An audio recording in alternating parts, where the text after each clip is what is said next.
আজও পর্যন্ত পৃথিবীর সমস্ত ইসলাম বিদ্বেষী নাস্তিক আর মুরতাদরা সর্বপ্রথম মুসলমানদেরকে ক্ষমতার লোভ দেখায়, এমপি মন্ত্রী হওয়ার লোভ দেখায়। যদি সেই লোভে কাজ না হয়, সুন্দরী নারী তাদের জন্য বরাদ্দের কথা বলা হয়, সেই লোভে কাজ না হলে তাদেরকে গ্রেফতার করে জেলখানায় বন্দী করা হয়, ঠিক কিনা? এবার রোম সম্রাট আব্দুল্লাহ ইবনে হুযায়ফাকে কয়েকটা প্রস্তাব দিলেন, কয়েকটা প্রশ্ন করলেন।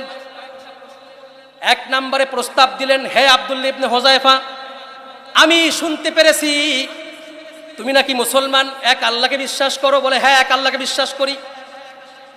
রোম সম্রাট বললেন, আমার এই রোম সাম্রাজ্য সম্পর্কে তোমার কোনো ধারণা আছে নাকি?